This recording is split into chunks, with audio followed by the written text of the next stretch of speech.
መርተው የሚያስገቡን የሚራዱን ቅዱሳን መላእክት ናቸው።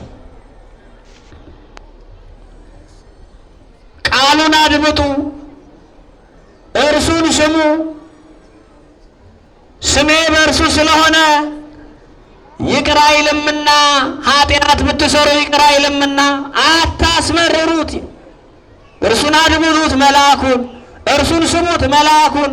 ስሜ በእርሱ ስለሆነ አለ እግዚአብሔር። የእግዚአብሔር ስም በቅዱስ ገብርኤል ላይ፣ በቅዱስ ሚካኤል ላይ፣ በቅዱስ ሩፋኤል ላይ ነው። ስም አምላክ ነው የያዙት እነሱ። ስም አምላክን የያዙ ስሜ በእርሱ ስለሆነ ኃጢአት ብትሰሩ ይቅር አይልምና አታስመርሩ። ሊቀታ ሊቀስፍ ሊያጠፋም የተሰጠው መልአክ ነው። ሊያድን ሊረዳ ሊታደግ የተሰጠው መልአክ ነው። የእግዚአብሔር ስም በእርሱ ስለሆነ የማን ስም ንገሩኝ? የማን ስም?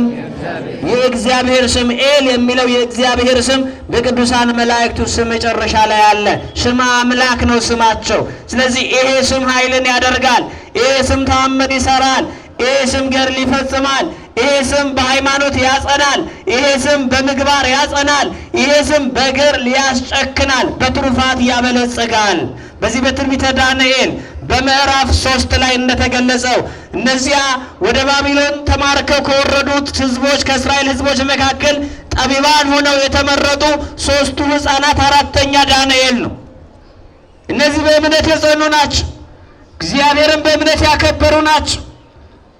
እግዚአብሔርን በአሕዛብ ምድር ስሙን እየጠሩ የቀደሱ ያከበሩ ናቸው። የጥበብ መጀመሪያ እግዚአብሔርን መፍራት ነው አለ ሶሎሞን። እነዚህ 3ቱ ወጣቶች 3ቱ ሕፃናት እግዚአብሔርን መፍራት ገንዘብ ያደረጉ ናቸው። ጥበበኞች ናቸው። ጥበበኛ የተሰኙ ናቸው። ባቢሎናውያን በንጉሳቸው በናቡከደነጾር አማካኝነት እነዚህን ጠቢባን ወደ ቤተ መንግሥት አቅርቦ በልዩ እንክብካቤ ይዘዋቸው ጥበባቸውን ለመጠቀም እያደረጓት ያለው ጥረት ከፍተኛ ነበረ። ባቢሎን በእስራኤላውያን ጠቢባኖች ጥቅም ወይም ለመጠቀም ጠቢባኑን ስራ ለማሰራት በጠቢባኑ ምክር ለመመራት ባቢሎናውያን ጠቢባኑን ሁሉ መርጠው ወደ ቤተ መንግሥት ያቀርቧቸው ነበረ።